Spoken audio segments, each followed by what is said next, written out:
Alex, now you used to work for the federal government. I did, yeah, for 7 years. Doing what? I was policy advisor for a Liberal Party senator. Okay. And tell you were saying about you working with the windmills? Yeah, so the area that I was working in was renewable energy. And basically, it was my job to uncover a lot of the stuff that was going on with the Renewable Energy Act, which was put in 2002 under the Howard government. So that was the Liberal Party put the act in place, and I was looking at the mess that it had created.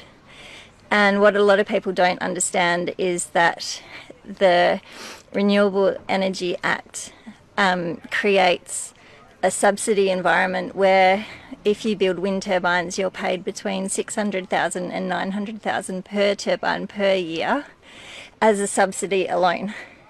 Well, if it's on your property.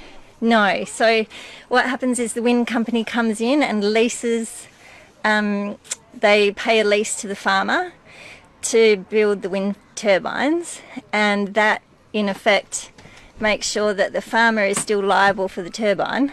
Okay.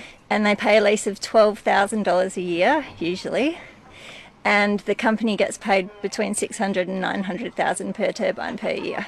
So they pay $12,000 to the farmer, but they get $600,000 Exactly. per turbine. Yeah. Which is a big incentive to put in turbines. Yeah, and the landowner takes the liability for the turbine. So he gets $12,000 a year, but if anything happens to it, he's got to fix it, or she's got to fix it. Yeah, when they catch on fire, Yeah. they're responsible for their neighbours' properties going up in smoke. That kind of thing. Wow. Yeah. Wow. And effectively that money, the subsidy that's getting paid to the wind farms, is reaming $40 billion a year out of the Australian economy. And it's paid by everyone, every pensioner, householder, schools, hospitals, everyone. It's not just out of your tax, it comes out of your power bill. Is this why power bills are going up? Yeah. That's why power So our bills. power bills are going up to pay for wind turbines that don't work. Exactly.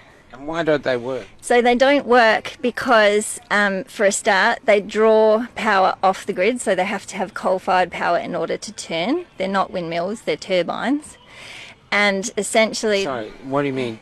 The power to turn. So when we see them turning, that's not the wind, that's the power generator turning.